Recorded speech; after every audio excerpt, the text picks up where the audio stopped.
Buenas tardes. Gracias por acompañarnos una vez más en esta tarde. Bienvenido a la segunda conferencia sobre Mahler, ofrecida por el profesor Ramón Llorente Bastida. Si presentáramos a nuestro ponente de esta tarde hablando de su currículum, como suele ser habitual en estos casos, diríamos que en la actualidad es catedrático de musicología en el Real Conservatorio Superior de Música Victoria Eugenia, de aquí de Granada, que ha tenido formación en musicología, pero también en piano y saxofón, que ocupó una cátedra de musicología en el Conservatorio Superior de Córdoba, que ha dirigido a la orquesta Ad Libitum, que es el director de la Orquesta Ciudad de Baza, que pertenece a una agrupación musical de saxofones, que también es investigador y como tal ha participado como ponente en el primer Congreso de Investigación Artística de Conservatorios Superiores celebrado en Jaén. Fue como representante del Real Conservatorio Superior de Música Victoria Eugenia de Granada, y quizás nos dejamos en el tintero alguna cosa más. Pero Ramón, que ya es conocido en nuestra asociación, tiene para nosotros otro currículum, menos académico sí, pero no menos extenso e importante. Queremos destacar su generosidad que fue la que le llevó a aceptar de forma inmediata la propuesta que le hicimos para hablarnos de Mahler, su compositor preferido. Él no lo dudó ni un instante y se ofreció no a impartir una conferencia, sino dos. En la primera nos habló de la vida y la obra general de este genial compositor, y hoy nos hablará sobre todo de la Cuarta Sinfonía, para que nos sirva de preparación al próximo concierto de nuestra orquesta. Con la misma generosidad aceptó dar para este alumnado, que digamos es un poco especial, que somos los amigos de la OCG, un curso sobre aspectos generales de la música. Curso que se quedó corto en las 4 sesiones programadas y que motu propio sugirió ampliar en 2 clases más, como así se hizo. Pero además de generosidad, Ramón es entusiasmo puro. Entusiasmo que muestra y transmite desde el momento mismo en que comienzan sus explicaciones. Es un magnífico comunicador que podría estar hablando horas seguidas sin que la atención sobre su conferencia decaiga, ya que combina los aspectos más académicos con gran cantidad de anécdotas, muchas veces salpicadas de fino humor. Me gustaría decir, sin temor a equivocarme, que en Ramón nuestra asociación ha encontrado un magnífico colaborador, pero también que Ramón ha encontrado aquí a unos amigos que lo aprecian y lo admiran. Por todo lo anterior no tengo más que darte las gracias y darte las gracias en nombre de toda la asociación y decirte que deseamos que esta colaboración se mantenga por mucho tiempo. Si tú quieres, nosotros estaremos encantados. Muchas gracias, así con mayúsculas. Un besito.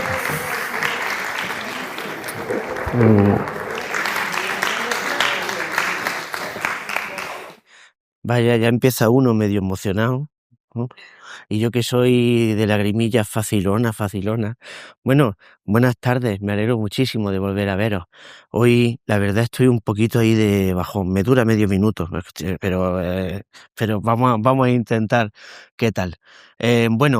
Qué decir a las palabras de Rosa, que sé que no son solo de Rosa, sé que las puedo hacer extensivas a prácticamente todas las personas que aún no habéis cansado de mí, después de esta ya octava, se me ha ido la octava vez que ya nos vemos entre unas cosas y otras, y nada, y qué mejor que vernos hoy dedicando otro rato, que espero que sea no muy extenso, porque si no María José me hace así, y aparte tengo ensayo luego y tengo que irme a otro sitio, pero que por lo menos da una brevísima, que no puede ser de otra manera, pincelada, no solo a la Cuarta Sinfonía, porque parece que hablamos de sinfonía y como ya recordéis que comentamos, parece que la sinfonía es como el género paradigmático de la música instrumental.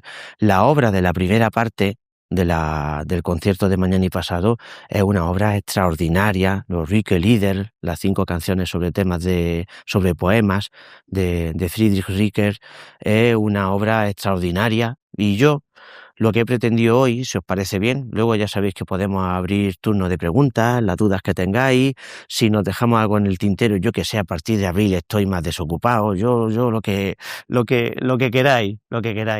Pues es una labor difícil, por lo menos para mí, concretar los aspectos más significativos, pero bueno, por lo menos que vayáis, que vayáis mañana, aunque de hecho ya me habéis comentado que habéis leído el programa, que habéis leído, como os comenté, a mí me encanta la monografía de Males de Pérez de Arteaga, ¿no?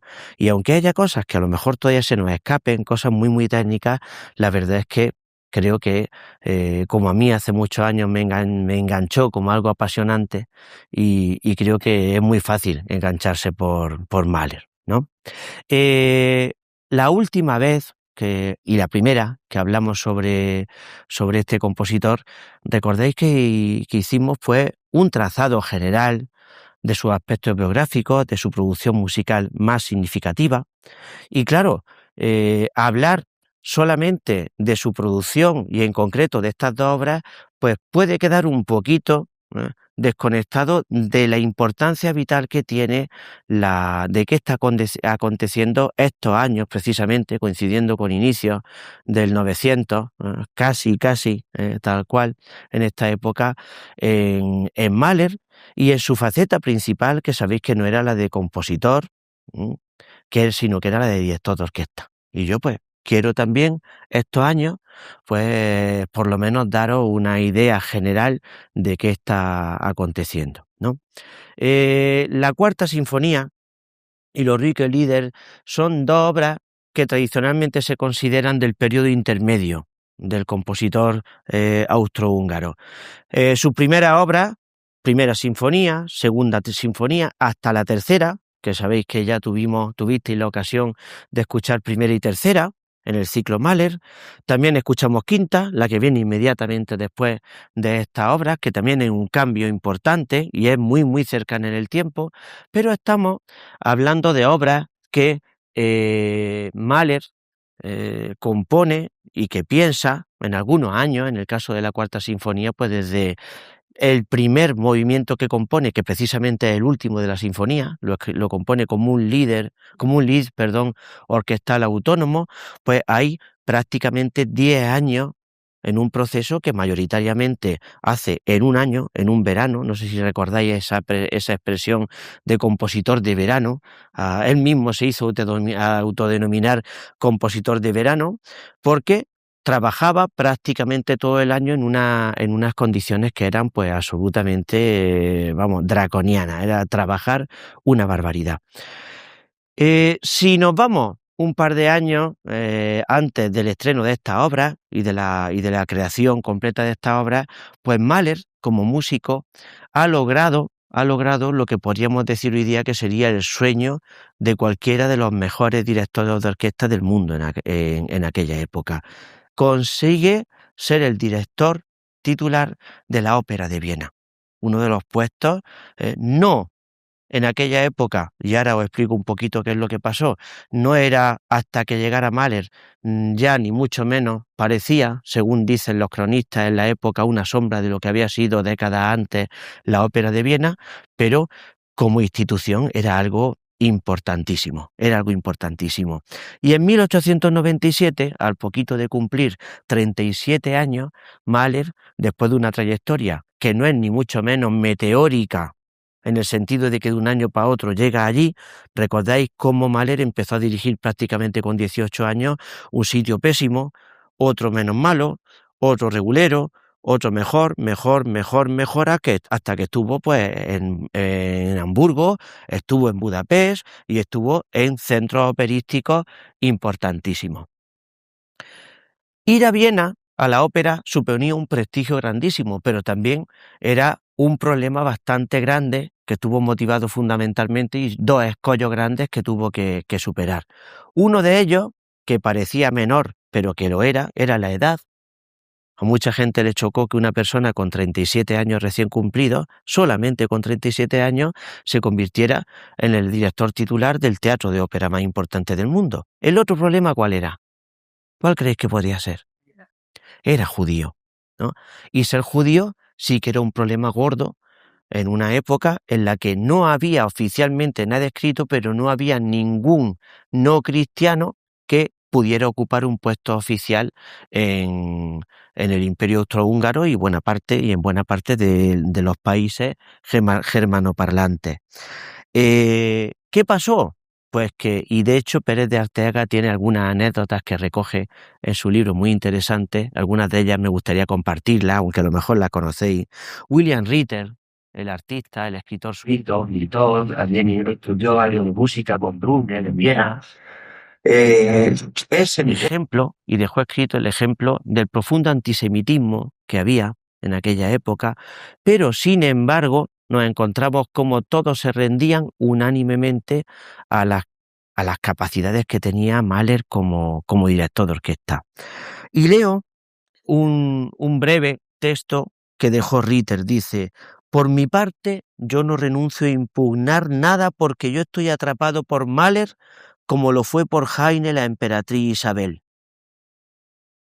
En todo tiempo estos pequeños israelitas salamandras que viven de la pasión y cuyos fuegos artificiales desarman a sus más irreductibles adversarios son, no por ellos mismos ni por su raza, sino por el espíritu y la obra de disolución de esta raza sobre la nuestra, un verdadero peligro.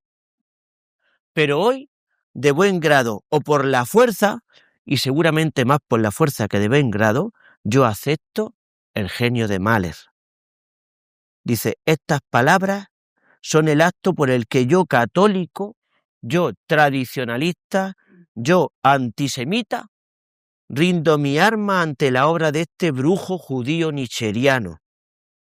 Este nigromante de frac mal cortado, este hombrecillo negro de labios delgados y afeitado que tiene la fisonomía de un mal sacerdote, la calma fantástica del encantador de serpientes ante sus cobras y un mechón de crin en lo alto de un cráneo dolicocéfalo, pasma a una orquesta loca, pálida de atención, casi tan solo con sus ojos negros, agudos como lenguas de víbora, y teniendo a raya, ora excitándoles, ora apaciguándolos, a los dragones desencadenados desde el extremo de la pequeña batuta. Me rebelo contra él, pero lo admiro.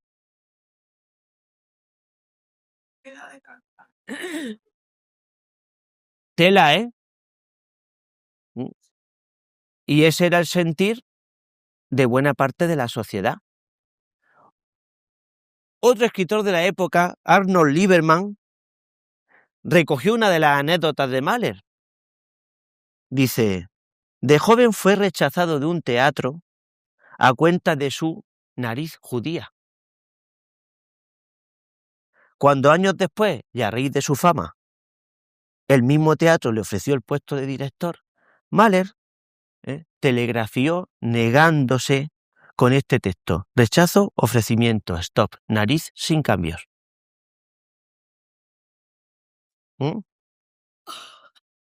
Imaginad el punto que había ahí en ese momento. No fue algo bueno, que estaba inserto en la sociedad, de la época y sobre todo en Viena hasta un nivel pero inaudito como podéis ver. ¿Qué hizo Mahler? Pues convertirse al cristianismo. Aquí podríamos pensar, lo hago, no lo hago, fue por interés, no fue un interés. También es verdad que nunca había sido judío practicante, con lo cual uno dice, pues ya está, juego esta baza. Ha sido muy criticado por muchos, pero bueno, que sepáis que no es que luego lo contrataran por el hecho de que fuera tan bueno, ¿vale? Tan bueno y cristiano. Y si no, te cambias. O sea, algo que en ese momento se hizo y ya está. Fue un momento, fueron unos años en los que después de la tercera sinfonía, que de hecho se estrenó después de la cuarta, también es interesante que eso lo tengáis en cuenta, apenas sí compone. ¿Por qué no compone apenas? Pues porque el trabajo en la Ópera de Viena es exhausto hasta el punto de, como os comenté, en algunos de estos años, hasta 1907, llegar a dirigir 250 funciones en un año con 84 óperas distintas. y compaginar ese trabajo con la dirección ocasional y durante algunos años titular de Filarmónica de Viena. Hubo semanas en las que daba 12 conciertos en semana con 12 programas distintos. Se daban conciertos menos un día, 2 por la tarde. Primero se iba al concierto sinfónico, que era a las 5 más o menos. Él hasta se había buscado una casa entre la sede de la Filarmónica y la Ópera de Viena, y luego pues dirigía por la noche una ópera. Y a él le debemos buena parte del modo en el que hoy día acudimos a los conciertos. Fue el primer director de orquesta que suprimió todos los cortes que se hacían a la ópera. Antes se hacían a gusto un poco del personal. Una valquiria completa hoy día, pues tenemos entre 260, 280 minutos de música sin descanso, imaginaros, sin contar los intermedios. Antes duraban 140, 150 minutos, se quitaban un montón de cortes, ¿eh? Él fue el que instauró de manera habitual que la gente no aplaudiera entre los movimientos de la obra, se ponía hecho un basilisco. Hasta el mismo emperador un día dijo: oh, si uno no puede aplaudir ni gritar, ¿no?, al menos tendrá que uno venir a disfrutar, ¿no? Y llegó a decir alguna vez, después de que un divo cantara, digo, ¿queréis?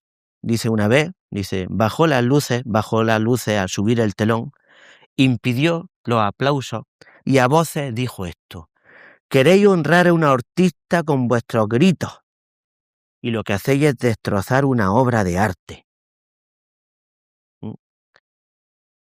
Con todo el dolor del mundo, yo creo que él tuvo poco, despidió al 70 al 80% de la plantilla de la orquesta, que eran gente que se había aposentado en sus sitios, gente que estaba acostumbrada a un repertorio, gente que estaba en una zona de confort, ¿eh?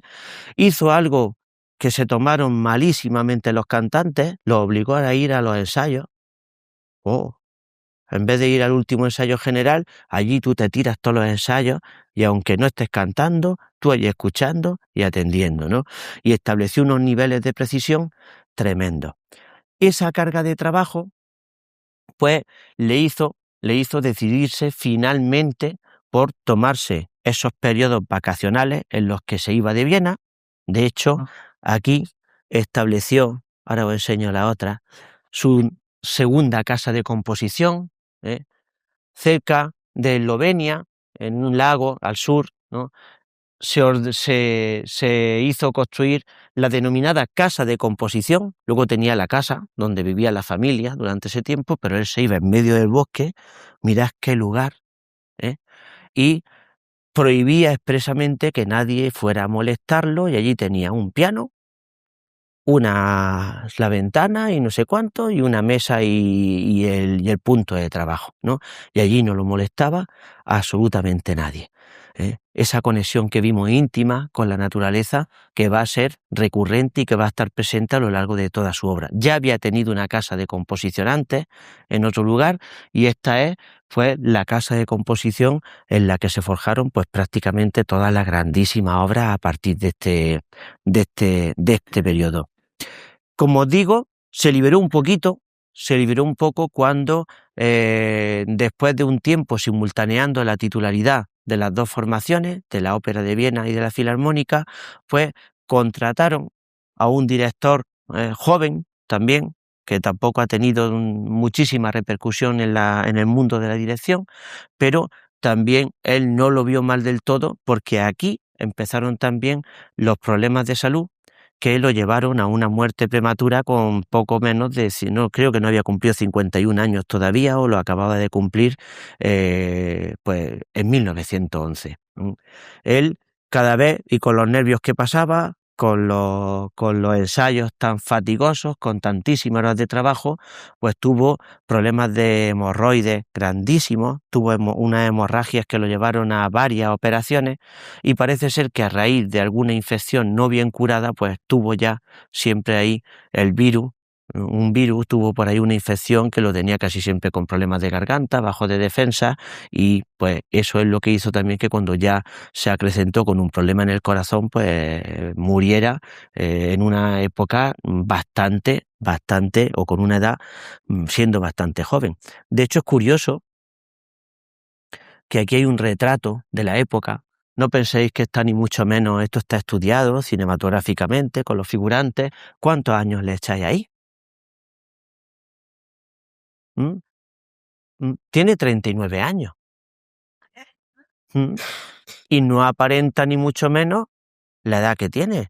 En los últimos años de su vida parece una persona que ha brincado, si no poco le falta, pues 20 años más perfectamente de los que aparenta. Ahí tiene 39 años. O sea, es una muestra también de, bueno, el trabajo era exhausto, él se lo tomaba todo muy, muy, muy en serio y la verdad pues que claro, luego ahí hay cosas que se acaban pagando.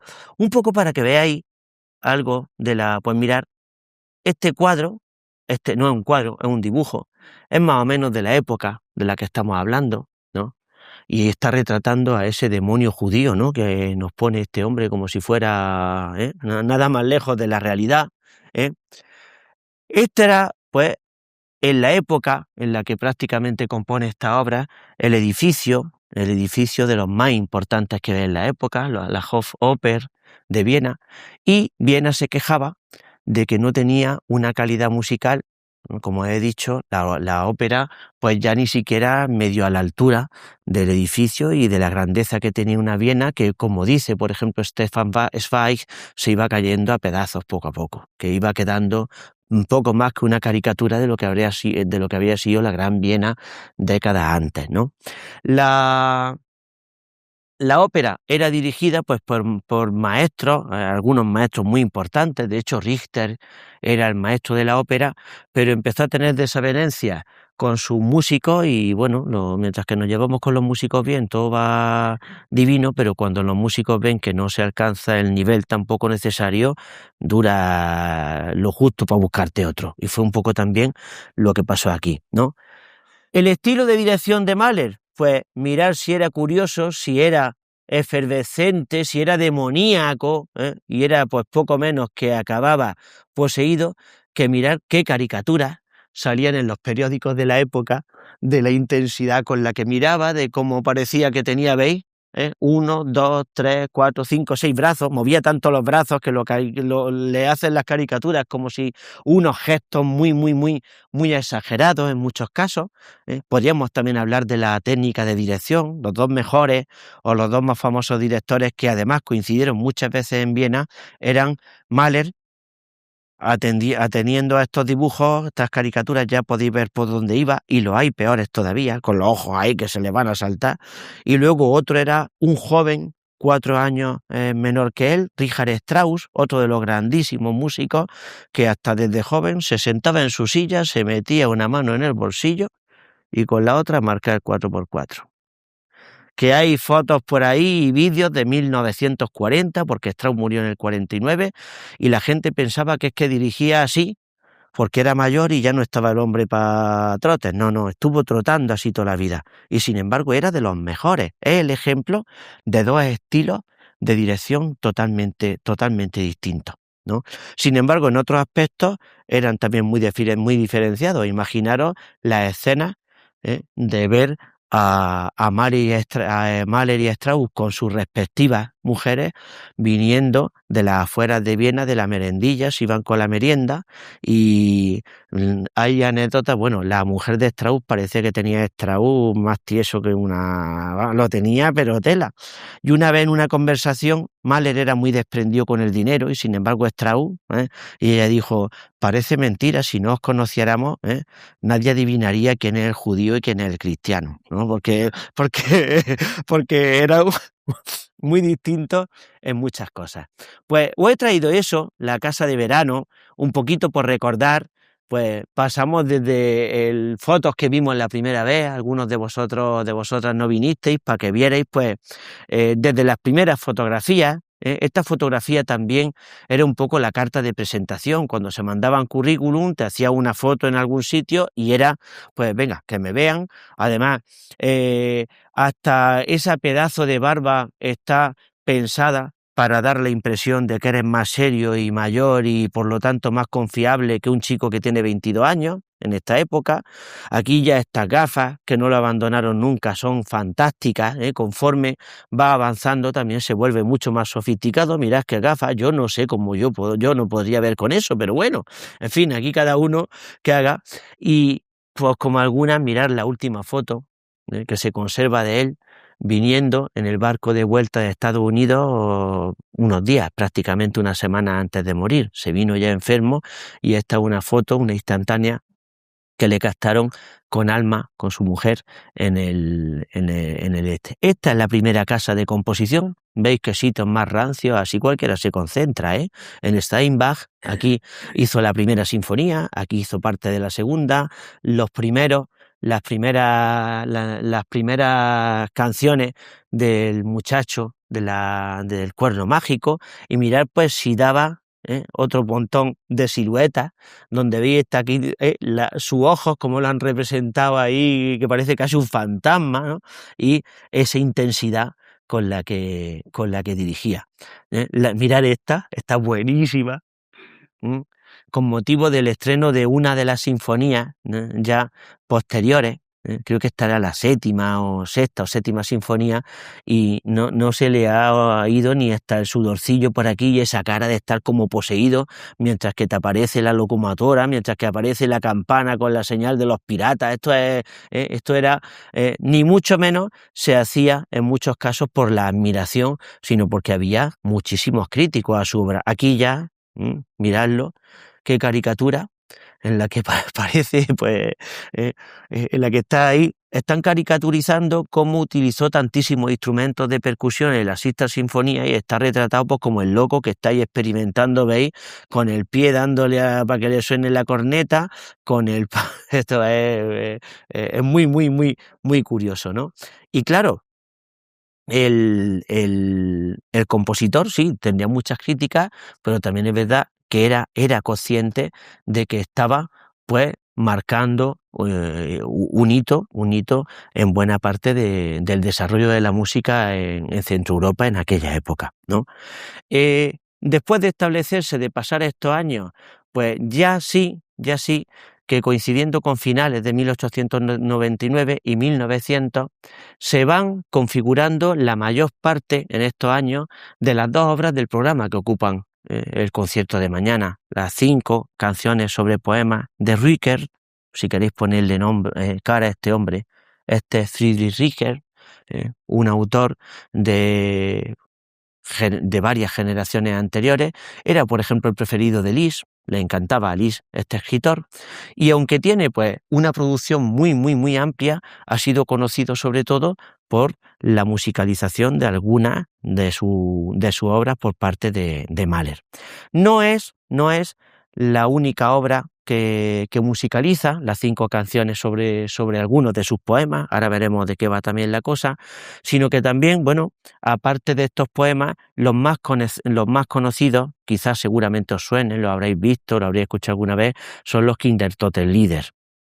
Esa palabra tan larguísima en alemán, que se puede traducir como, habitualmente la traducen como las canciones de los niños muertos, y de hecho muy distinta la temática del niño que va a utilizar aquí, precisamente en la Cuarta Sinfonía, al concepto y el carácter que tiene con los Kindertotenlieder. Arteaga propone, y otros autores, una traducción ligeramente distinta. No es las canciones de los niños muertos, sino que Pérez de Arteaga y otros sostienen que quizá la traducción más idónea sería las canciones a la muerte de los niños, porque no es de los niños muertos en general, sino que fueron poemas inspirados en Richter, porque perdió a sus 2 hijos. Perdió a sus 2 hijos y compuso esos poemas, pues movido también por esos sentimientos y por esos acontecimientos difíciles, no, lo siguiente. Y claro, también sabéis que Mahler se sintió siempre muy atraído por la infancia,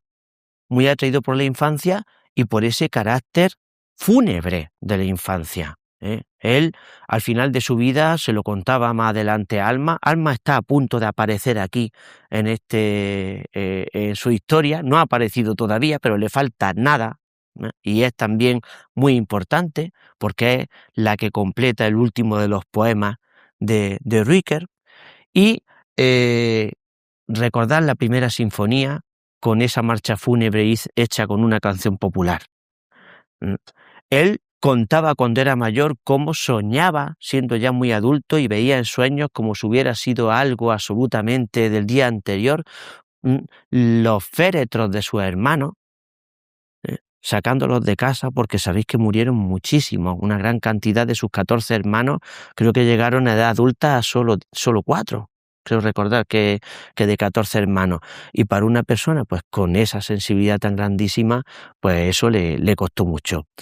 Los Quindentoten-Lieder se tomaron también por parte de, en un caso, Mahler y también luego Alma, eran dos personas que llevaban muy en boga y llevaban muy en su mente el ser supersticiosos.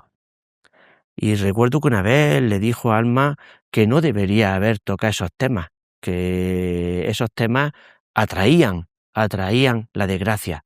Lo mismo que en la Sexta Sinfonía, esos golpes de hammer, esos golpes tremendos de martillo, pues había 3 golpes de martillo y el mismo Mahler, pues quitó uno porque lo asoció directamente a acontecimientos personales que le estaban pasando, ¿no?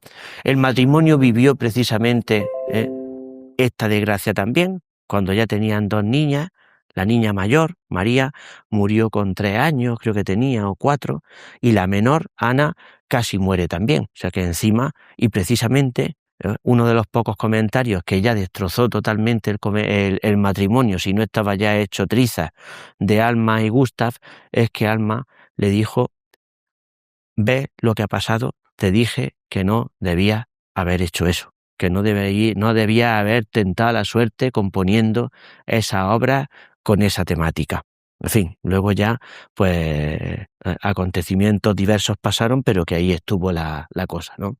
Por desgracia, Alma vivió la muerte de su hija y años después vivió también, por desgracia, la muerte de Manon, de la hija que tuvo con Walter Gropius. O sea que perdió a 2 hijas. La hija menor de Mahler y Alma murió en 1990. Es así que tuvo una vida bastante, bueno, Alma murió en el 64, Mahler en el 11, para que veáis también cómo, aparte de los 20 años de diferencia que se llevaban, pues fueron muchos años después, muy interesantes, ¿no? Y claro, sabemos muchas cosas por parte de Alma, pero también, como comentan muchos de los biógrafos, no hay que tomarse con absoluta literalidad, muchas de las anotaciones que hay en los diarios, porque anotó algunas cosas y dijo algunas cosas 20, 30 años después de que pasaran. Y, por ejemplo, en uno de los diarios dijo que el tema del adagio de la cuarta lo había pensado Mahler pensando en ella y se lo había dedicado. No se conocían todavía.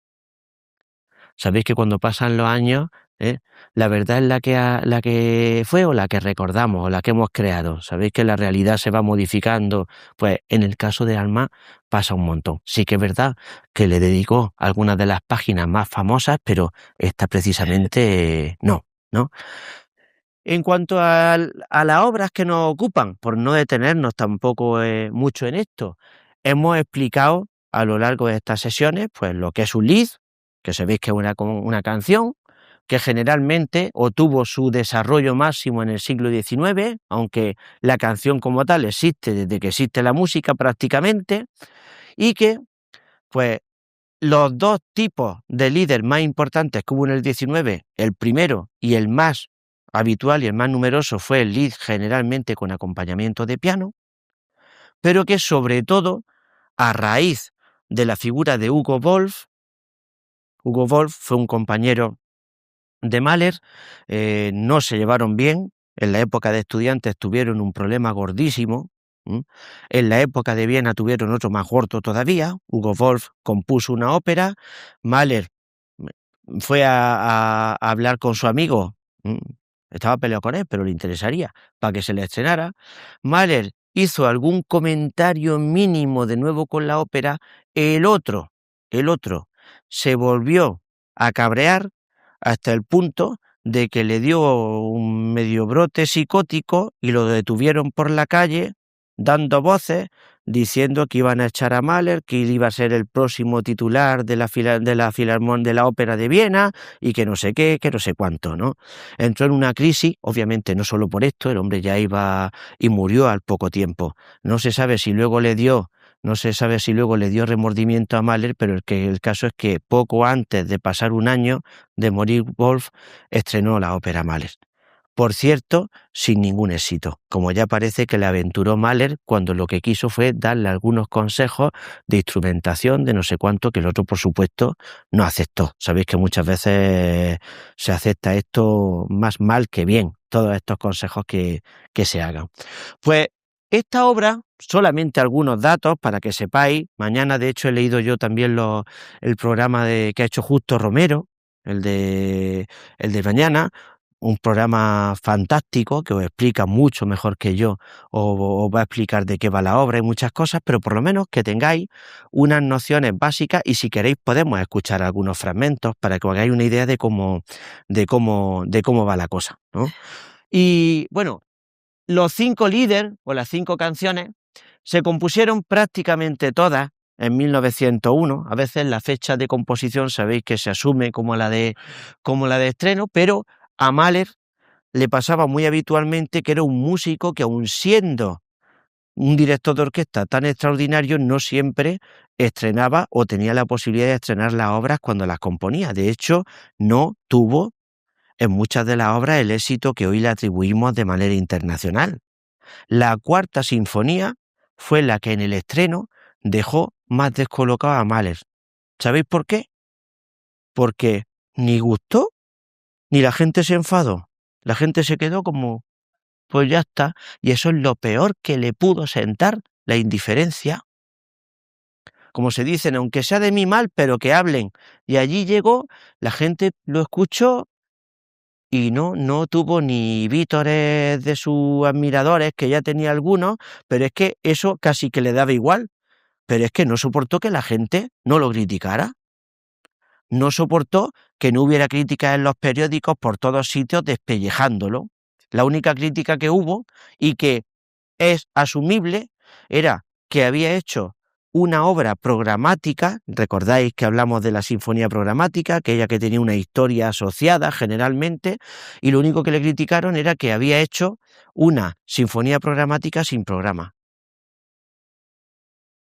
Y también le criticaron que su cuarta sinfonía, que también cuando la escuchéis mañana os daréis cuenta, si más o menos conocéis el repertorio, se hace en buena parte reutilizando fragmentos de la segunda, de la tercera sinfonía.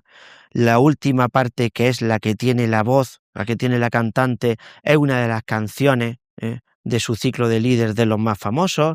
Hay elementos recurrentes. En la cuarta aparece el ta ta ta ta ta ta ta tan, ta ta ta ta, que aparece como el motivo central después en la quinta.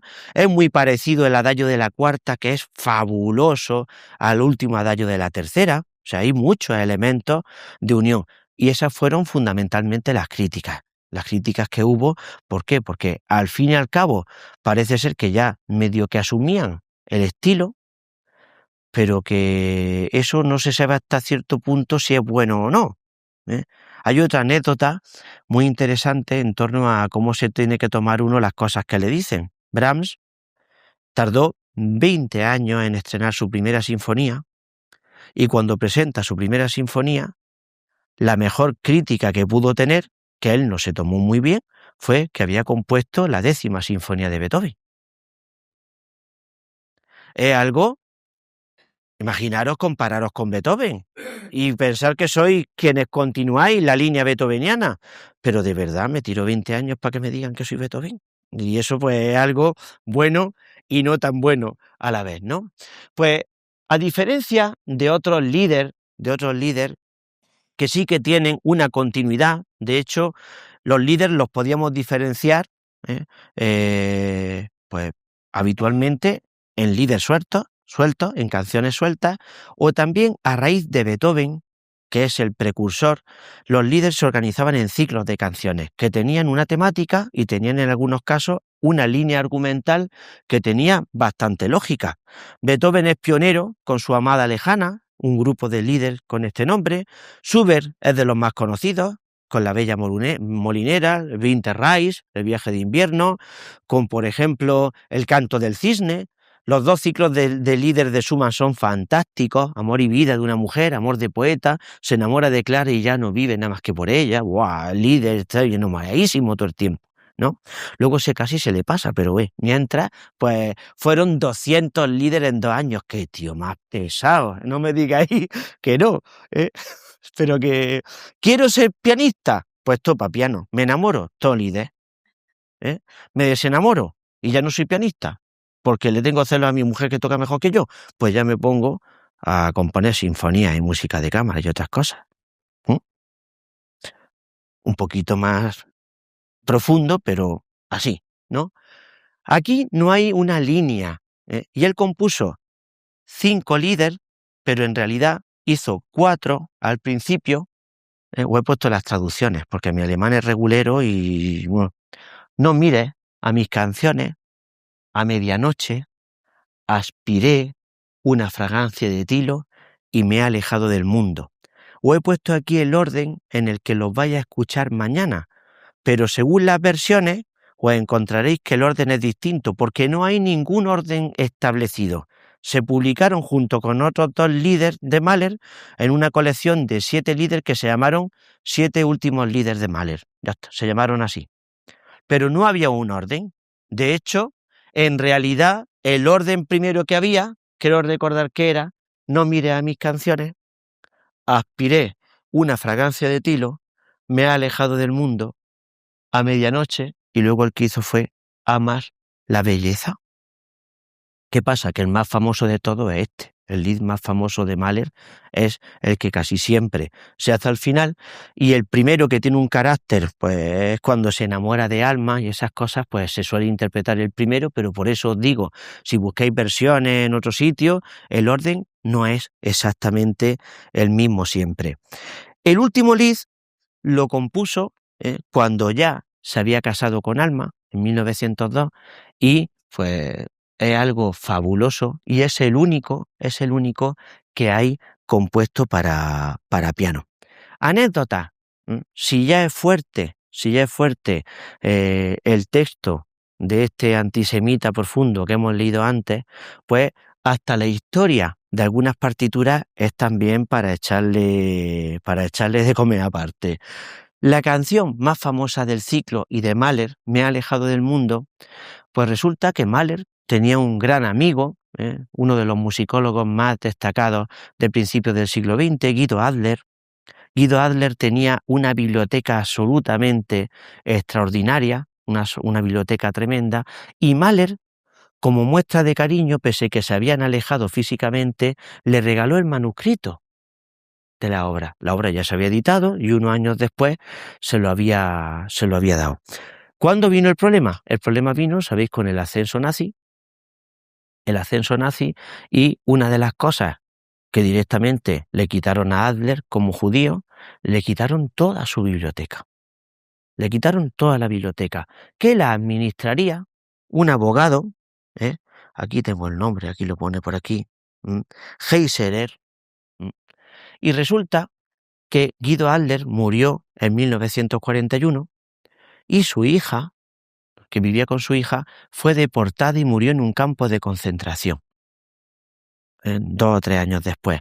La biblioteca de Guido Adler fue directamente saqueada, como el expolio del Greco, por precisamente 2 de los mayores especialistas en la música de Bruckner, Novak y Haas, que son 2 de los 3 editores mayoritarios y más importantes de Bruckner, que eran muy musicólogos, que eran muy listos, pero que eran muy nazis también. El tema no acaba ahí. En 2000, o en el año 2001, resulta que el manuscrito de esta obra salió a subasta en Sotheby's. Salió en subasta. Y resulta que el que vendía el manuscrito era el nieto del abogado, que se había quedado con el manuscrito. El nieto no, el hijo del abogado. Pero por ahí resulta que estaba en Estados Unidos y se enteró el nieto de Guido Adler, que era un abogado bastante prestigioso. Para que vea dónde llega la desvergüenza y la deshumanización, este hombre pidió el manuscrito, él pidió el manuscrito, y el hijo del abogado tuvo las narices de decir que se lo había regalado una gran amiga suya, la hija de Guido Adler, la que había muerto en el campo de concentración. El abogado movió cielo y tierra, el nieto de Guido Adler, y al final consiguió que consideraran que era el propietario legítimo del manuscrito, que unos años después, las 12 páginas, las compró la Fundación Kaplan, pues por 620.000 euros en aquella época, o $620.000, para que vamos también lo que llegan a valer todas estas cosas, ¿no? Pero que son historias rocambolescas que dan todavía, pues creo que un punto ahí muy muy interesante. Los textos de los Rookie Leader es una obra que dura unos 22 minutos, no sé, porque sí, imagino que habrá intermedio igualmente entre la primera y la segunda parte mañana del concierto, aunque la primera parte sea corta, pero lo suyo es que lo haya, pues porque son ámbitos totalmente diferentes, aunque relacionados, y lo suyo es que diferenciemos las partes. Los textos son maravillosos y la música que le pone Mahler pues es increíble, ¿no? Os voy a leer algunos fragmentos, obviamente no todo, y como no me puedo estar quieto, he perdido ahora donde estaba esto. Sí, nos reímos, pero a mí me hace muy poca gracia cuando esto me pasa. Entre eso y que ya la progresividad de la gafa empieza a fallarle, pues tela, ¿no? Mirad, por ejemplo, el texto de Amas la belleza. Se lo dedica a Alma, además eso otra vez, son cosas que pasan cuando uno no se ha desenamorado, tan enamorado el primer verano, ¿no? Y Mahler le escribió el Lied para piano, el original es de piano, de hecho es la única obra de Mahler que no está orquestada por Mahler. Un amigo suyo, compositor, le dijo que si le hacía el honor de dejar que se la orquestara, y Mahler dijo que sí, era amigo del matrimonio y no puso problema, una cosa muy rara también, pero es que está muy bien hecha, también veréis que está muy bien hecha. Y aquí, pues, como Alma en esa época estaba siempre con partituras de Wagner, Mahler se lo dejó entre la portada y las primeras páginas de la Valquiria, le dejó el manuscrito. Y pasaban los días y parece que Alma no se enteraba de lo que había. Hasta que un día cuenta Alma que se acercó y dice, bueno, vamos a ver qué nos cuenta esta mañana la Valquiria. Y se sentó al piano, abrió ya por ahí, entonces fue cuando Alma vio el Lied. Y dice, ¿amas la belleza? No me ames. Ama al sol que tiene cabellos de oro. ¿Amas la juventud? No me ames. Una clara relación y referencia a los 20 años de diferencia que se llevaban. No me ames. Ama a la primavera que rejuvenece cada año. ¿Amas los tesoros? No me ames. Ama a las sirenas que tienen brillantes perlas. ¿Amas al amor? Entonces, ámame. Ámame siempre, que yo te amaré eternamente. ¿Os cuento lo que pasa unos años después? No, vamos a dejarlo aquí. Vamos a no romper la magia. Vamos a no romper la magia. Pues es algo absolutamente maravilloso, ¿no?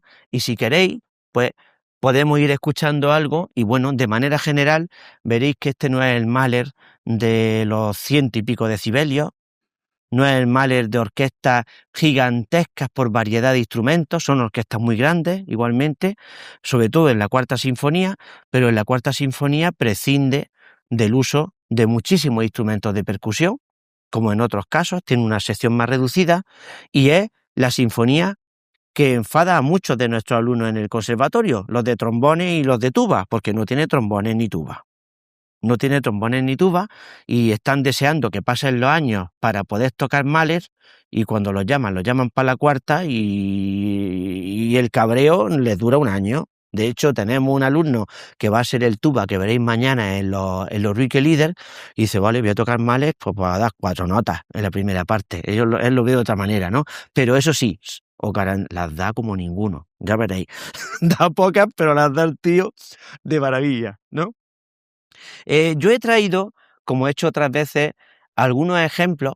Bueno, ya sabéis que a mí Abbado me fascina, y encima ver al maestro Macías tocando ahí de primer oboe estas obras, pues dice uno, madre mía, esto es para sentirse doblemente orgulloso, ¿no? Y os he traído la grabación de los Rique Lieder, que de hecho, no sé, es que parece que no, a ver si le da por funcionar. Parece que se ha quedado pillado.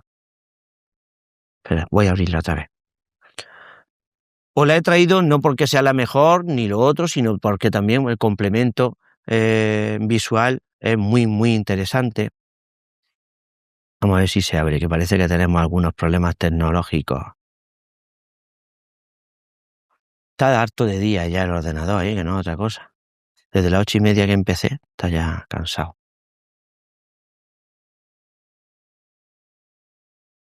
No sé qué pasa, que no funciona. Esto no me ha pasado nunca. Y lo he probado antes de venir, Os lo garantizo. Vamos a intentar abrirlo con otra aplicación. A ver si otra funciona.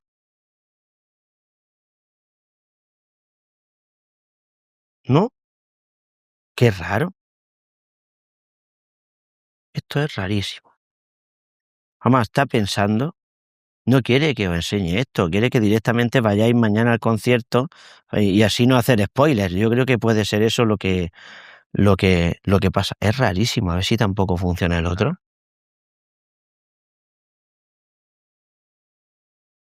Pues lo hemos hasta probado antes de empezar, y funcionaba. Esto es muy, muy raro. Vamos a hacer una cosa.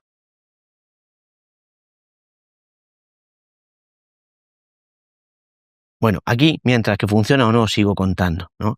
Este texto es el que veis cómo es directamente la antesala del Adagio de la Quinta Sinfonía, que también dedica a Alma. En este caso, pues, con motivo de su compromiso, aparece con el Adagio de la Quinta Sinfonía, nada más y nada menos. Yo también quiero que alguien me hubiera dedicado a eso y, sin embargo, no ha sido posible, ¿no?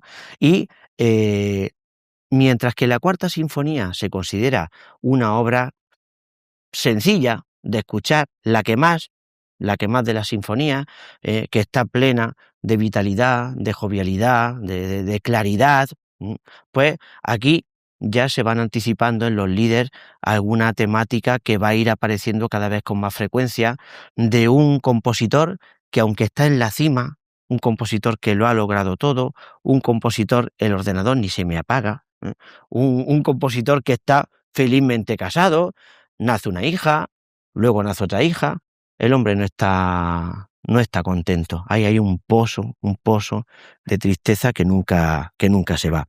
Y en ese caso, pues, el lead, que se llama Me ha alejado del mundo, el que os decía, es que es absolutamente fenomenal. Hay quien se lo toma simplemente como que es una idea de la añoranza que tiene Mahler por esos momentos en los que está solo, en los que está pues directamente en su cabaña y quiere alejarse del mundo, pero hay quien ve que esto trasciende a una soledad existencial mucho más duradera, y que luego se va a ver en otras obras.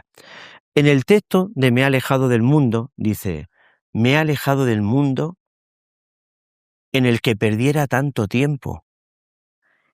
La idea de lo cotidiano como algo que es algo que hay que hacer obligatoriamente. Dice: hace mucho que nada se ha sabido de mí. Puede muy bien creerse que estoy muerto. No hay, de hecho, nada que me importe. Si se me considera muerto. Dice: ni siquiera puedo negarlo. Realmente he muerto para el mundo. He muerto para el estruendo del mundo y descanso en una región silenciosa. Vivo solo en mi cielo, en mi amor, en mi canción. eso también lo va a hablar a lo largo de los años, ese refugio en la música, en su composición, que es el único consuelo, que le produce también un desasosiego tremendo, pero que ahí está como algo que es continuo.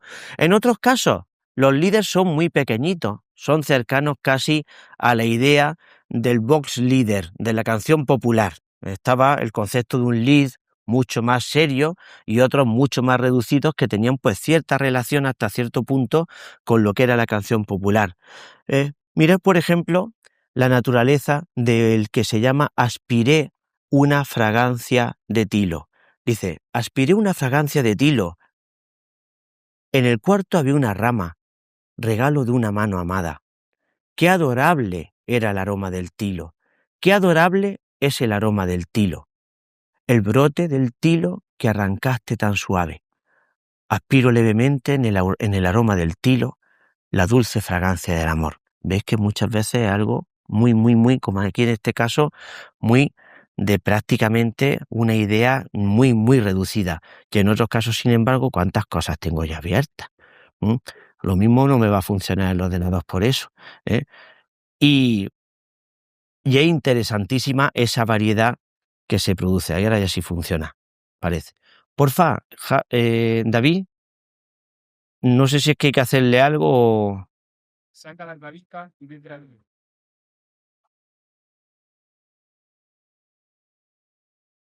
Nada, que no es nuestro día. No funciona, David.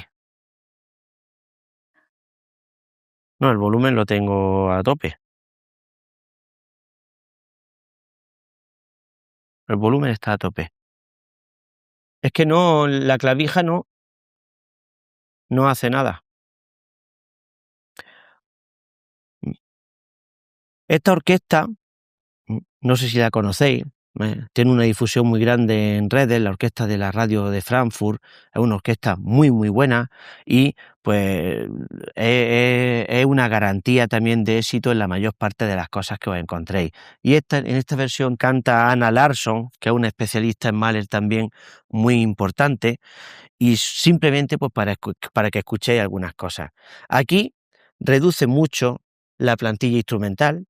Hay algunas partes que solo tienen instrumentos de viento, hay otras en las que prescinde totalmente de la cuerda, ¿no? Y ahí también va funcionando, no sé por qué, pero no tenemos hoy...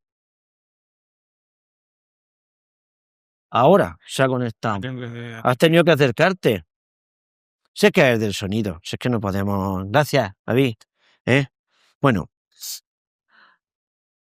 os voy a poner el que he dicho al principio de Amas la belleza. Que veis, como he dicho, que mañana va a estar la primera y sin embargo en esta versión está la tercera de las canciones. Más o menos por aquí.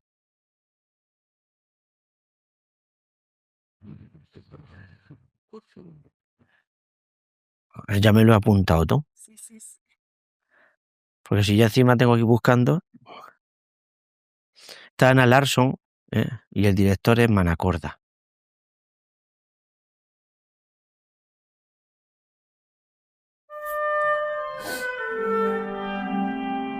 Y la música, por supuesto, totalmente relacionada con los textos.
Precioso, tan pequeño, es una auténtica maravilla.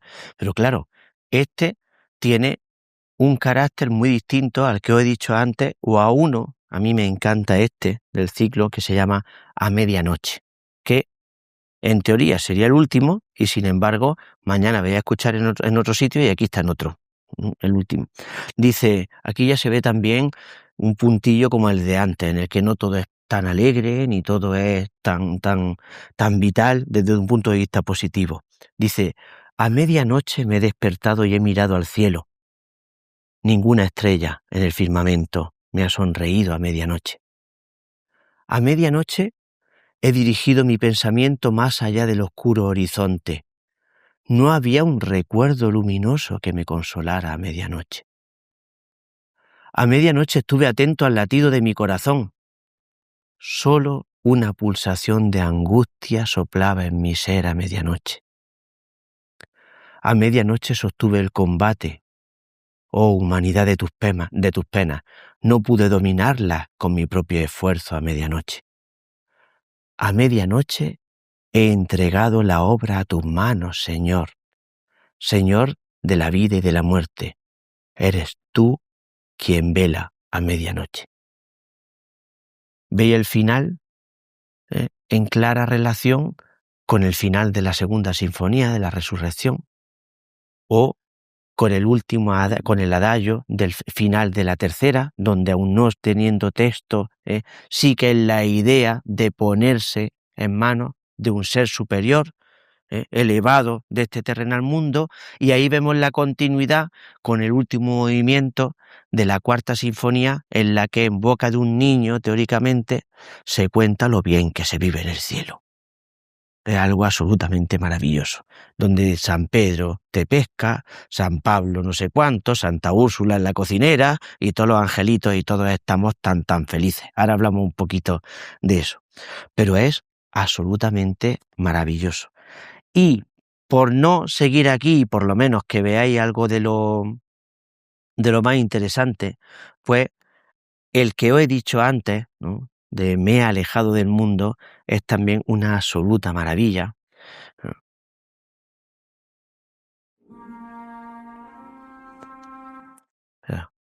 Vaya a ver la similitud con el adagio de la quinta enseguida.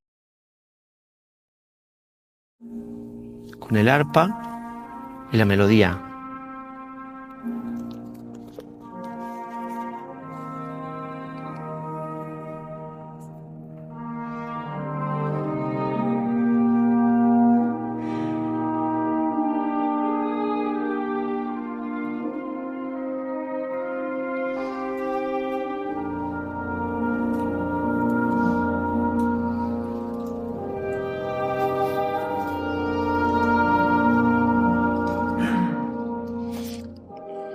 Aquí introduce la opción de utilizar una celesta o un piano como instrumento de la orquesta.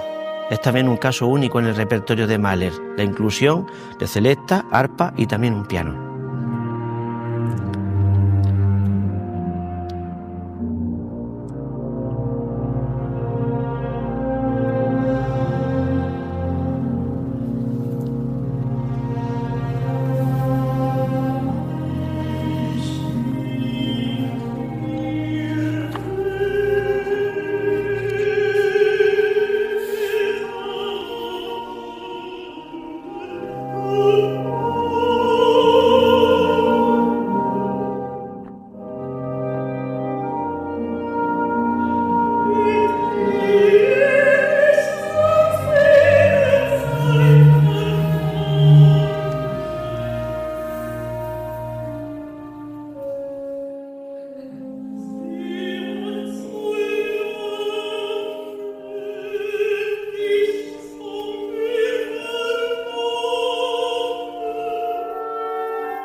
¿Veis el carácter casi camerístico de la obra? Aquí la orquesta ni mucho menos funciona todo, son como pinceladas colorísticas muy, un preciosismo extraordinario.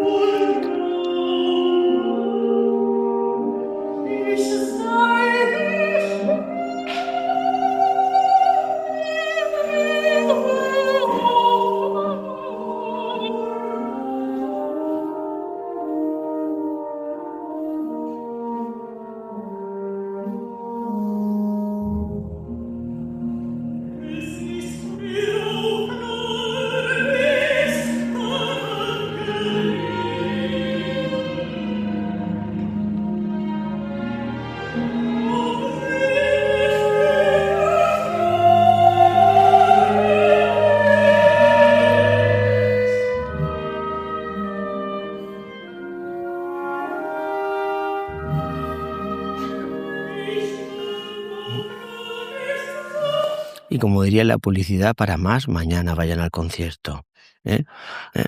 Poco que os hagáis una idea de la sutileza con la que están en la instrumentación de esta obra, es maravillosa, ¿no? Y claro, muy en relación, aunque siendo géneros distintos, y de ahí lo idóneo del programa de mañana. O sea, coger dos obras que están en una fase intermedia del compositor y que tienen pues una relación de cercanía cronológica y de lenguaje también muy, muy parecido. Aparentemente, estas canciones son muy sencillas, son muy melódicas, son muy melodiosas, son fácilmente asumibles y entendibles por el público, y eso es lo que le pasa a la Cuarta Sinfonía. De hecho, es quizá, no sé si la habéis escuchado o no antes en directo, es difícil también, no se programa tanto como otras que son mucho más monumentales, pero junto tiene elementos para que sea una sinfonía de las que uno dice, ¿queréis meteros poco a poco en Mahler en vez de golpe? Pues la primera o la Cuarta Sinfonía. Además, tienen características distintas y son muy interesantes. ¿Qué tienen, pues, por ejemplo, en común? Os vais a encontrar con la sinfonía más corta de todas las de Mahler. Dura unos 50 minutos aproximadamente. En realidad, uno cuando dice, ¿cuánto dura esto? Pues yo qué sé, según lo que corra, ¿no? Pero aparentemente estaba, de hecho, en la edición de Universal, que fue la primera edición que salió de la partitura, el mismo Mahler indicaba unos 52 minutos aproximadamente. O sea, no os vaya a meter en lo que recordéis que duraba la tercera, que eran 90 y tantos minutos. El programa mañana entero no llega, os faltan todavía 20 minutos casi para la tercera sinfonía. Eso la hace mucho más asequible y sobre todo que Mahler vuelve a un esquema formal y estructural mucho más clásico, por decirlo de alguna manera. Se llama sinfonía, como se llamaban las otras, pero aquí sí que tiene un esquema de sinfonía como el que habíamos estudiado de manera general. Utiliza 4 movimientos, los 4 movimientos tienen una alternancia, ¿no?, en tempo y en tema, y cada uno de ellos encima está asociado a un esquema estructural que más o menos reconocible. Recordéis que hablamos de la sonata, una obra que tenía 2 temas claramente bien diferenciados y que se iban utilizando a lo largo del primer movimiento. Pues aquí Mahler utiliza una forma sonata en el primer movimiento, utiliza también de manera muy inteligente el concepto de sinfonía cíclica. Vamos a ver cómo al final del cuarto movimiento aparecen partes que están en el primero, en el segundo o hasta incluso en el tercero. No exactamente igual, pero eso nos lleva a que tenemos un nexo de unión entre los distintos movimientos.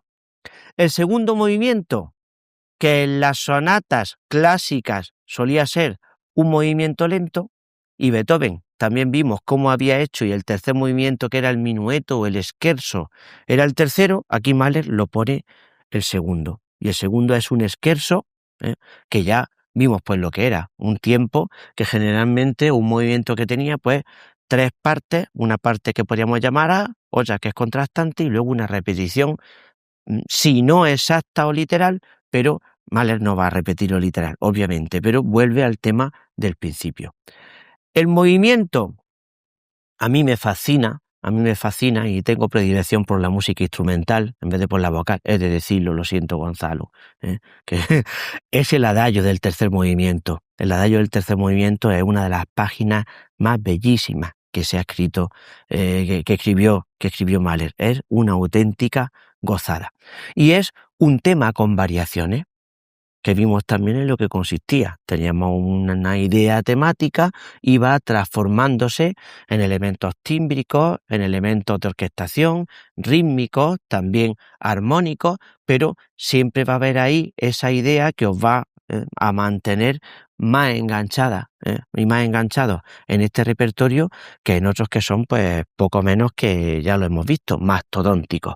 Y el último movimiento es un lied, que es el que tiene, pues, el que está inspirado en uno, como os dije, de los textos del muchacho de la trompa mágica, ¿no? De hecho, tenéis la traducción, espero que mañana, lo que pasa es que cuando apagan la luz es difícil ver. La última vez que yo estuve y no veía, me puse el móvil y me llamaron la atención. Tenía que apagar la luz y digo, ¿y cómo veo yo el programa? El programa lo tiene en el PDF, pero para tener el PDF tengo que encender la pantalla, o sea que es un desastre, ¿eh? Me lo tenía que haber aprendido de memoria para no tener que mirarlo, ¿no? Pues el texto del último movimiento es una oda a esa alegría celestial, ¿no? Y dice, en español, ¿verdad? Mejor. Dice, gozamos de las alegrías celestiales, por eso evitamos las cosas terrenas. Ningún ruido mundano se escucha en el cielo. Todo vive en la calma más dulce. No me digáis que no dan ganas. Llevamos una vida angelical y por eso somos bastante felices. Está bien lo de la acotación, porque ser felices es quizá un poco presuntuoso. Saltamos y bailamos, y veréis cuando diga eso, cómo retoma los cascabeles del principio para emular ese carácter festivo. Viven de manera, dice, brincamos y cantamos. San Pedro en el cielo nos contempla. San Juan ha soltado su corderito. El carnicero Herodes anda al acecho. Guiamos a un paciente, inocente y paciente, dulce corderito a la muerte. Eso ya tampoco es tan... San Lucas lleva al buey a la matanza sin contemplaciones ni remilgos. El vino cuesta menos de una moneda. En las bodegas celestiales los angelitos amasan el pan. Finas hierbas de todo tipo crecen en la huerta celestial. Espárragos, legumbres y todo lo que deseemos. Fuentes rebosantes de nuestro placer. Manzanas, peras, uvas. Los jardineros nos permiten cogerlo todo. ¿Quieres venado? ¿Quieres liebre? Vienen corriendo calle abajo. Y si llega un día festivo, los peces se acercan nadando alegres. Por allí corre San Pedro con sus redes y aparejos hacia el estanque celestial. Santa Marta los cocinará. No hay música en la tierra comparable a la nuestra. 11.000 vírgenes salen a bailarla. Hasta Santa Úrsula ríe. Santa Cecilia y sus parientes son magníficos músicos cortesanos. Voces angelicales embriagan los sentidos. Todo es alegría, todo despierta alegría. Es que vamos, es el único texto prácticamente y la única música en la que no hay ese atisbo de marchas fúnebres, de sentimiento ahí, que de hecho enseguida, en el adagio de la quinta, ya nos encontramos de nuevo otra quinta sinfonía. La cosa en la quinta cambia porque se ha enamorado de Alma y está feliz. No, lo siguiente, se han casado, no sé, y el último movimiento es pura alegría. Pero ya a partir de la sexta, ¡ay, cuantísima depresión! Vamos ya cuesta abajo y vivimos esos sentimientos a veces con la esperanza de que podremos reponernos. Esa lucha que se sigue viendo en la quinta. A veces no hay solución ninguna, encima ya tienes doble dosis de Nietzsche y ya deprimido total. La sexta sinfonía acaba con ya directamente la idea de que solo el hombre al único que puede someterse a su propia extinción, no hay nada después, ni resurrecciones, ni recuerdos, ni nada.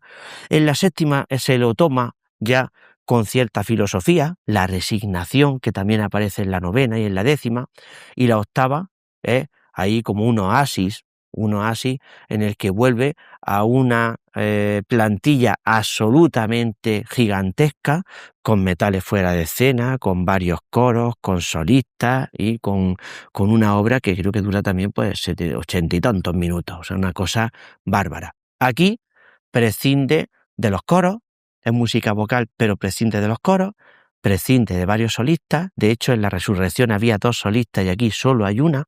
De hecho, esta cantante, que no sé si conocéis, si queréis escucharla, la versión extraordinaria de Abbado con Lucerna, cuando hace la resurrección, cuando vuelve a los escenarios, después de haber dejado Berlín, ella es una de las 2 cantantes, Anna Larsson, por si os suena, es una cantante absolutamente espectacular.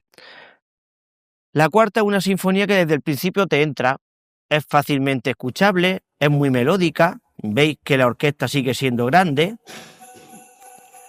pero mirad qué comienzo más llamativo.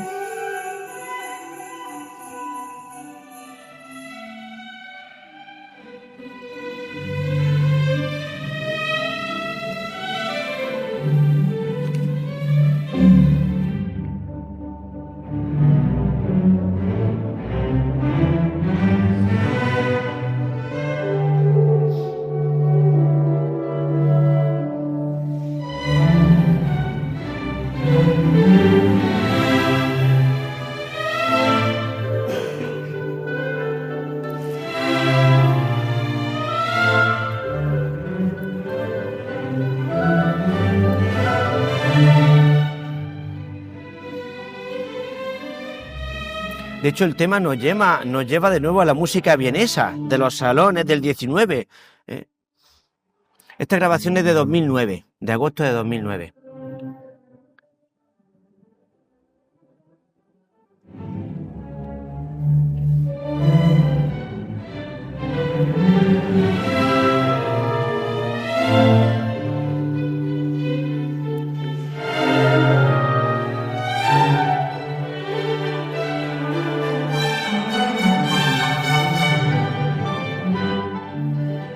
Otro tema, tiene el tema 1, su transición, y el tema B. Esta es la transición y ahí tenéis el otro tema.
Vuelve a la idea, pero ya modificada.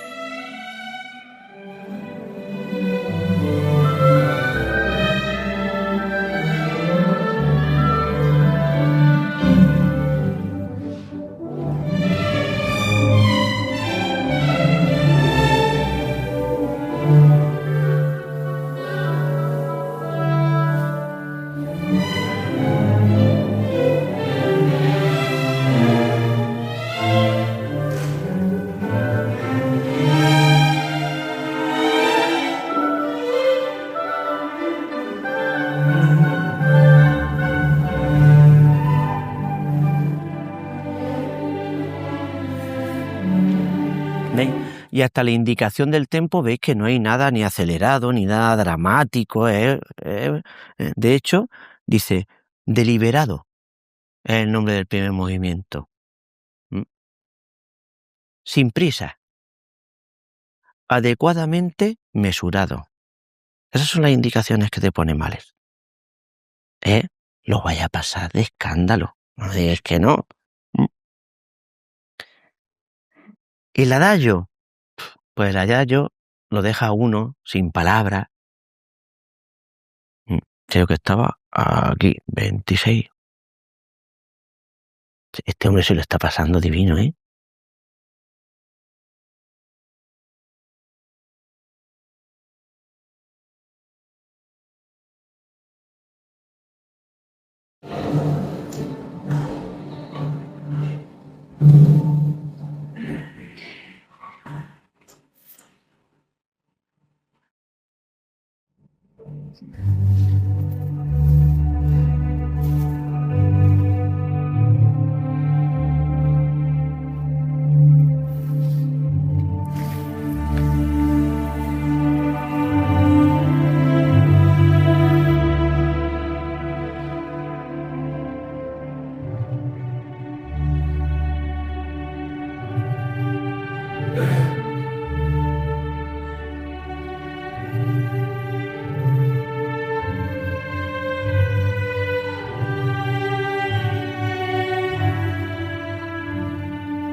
Sea una breve muestra de algo que es absolutamente maravilloso. El adagio es el movimiento más largo de la sinfonía, dura 20 minutos. Es el más largo de todo. Y va a ataca, o se suele hacer en ataca con el siguiente. Esta era la expresión que no sé si recordéis que comentamos, que era que hacemos el tercer y el cuarto movimiento en este caso sin interrupción prácticamente. De ahí venía el ataca. Se pone directamente y con los que tenemos las partituras es vuelta rápida. Vamos, que no descoba, que no te esperes, que esto va a seguir enseguida, ¿no?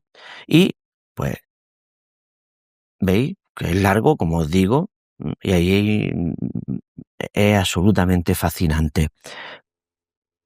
Y unimos prácticamente el adagio con, habéis visto esa atmósfera que se crea con la aparición de la cantante que lleva allí 45 minutos sentada en la ICO, ¿no? Esperando que le toque. Esta cantante es Magdalena Cocena, una cantante extraordinaria, la mujer de Simon Rattle, el director de Filarmónica de Berlín, y una intérprete absolutamente maravillosa. De hecho, creo, no sé cuántas veces dirigió Andrea Marcón, vuestro anterior director titular, pero dirigió Filarmónica precisamente con un programa en el que cantaba Magdalena Cocena. También vemos ahí en el nivel en el que se mueve toda esta gente absolutamente extraordinario. Mirad cómo termina en el susurro prácticamente, el tercer movimiento. Aquí hay directores que paran y otros que casi enseguida. ¿Veis? Enseguida. Este ya es el cuarto. Y acordaros del texto, todo felicidad, toda alegría, pero calma, cuando brincan y saltan ya lo veréis.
Y podéis ver cómo el último movimiento tiene las dimensiones propias, pues propiamente, valga la redundancia, la de un lead y no la de un movimiento, una sinfonía más largo. Es con diferencia, el más corto de los movimientos junto al segundo y el cuarto, pero este casi el que más, ¿no? Me gustaría que antes de irnos escucháramos el final y nos quedemos con lo que pasa al final. ¿Cuándo termina la música? ¿Cuándo acaba la música?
Bueno, y por mi parte, ¿qué más os digo?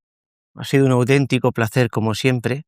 Espero que nos volvamos a encontrar pronto. De verdad, me habéis deparado muchísimas cosas bonitas y os estoy muy agradecido. ¿Vale?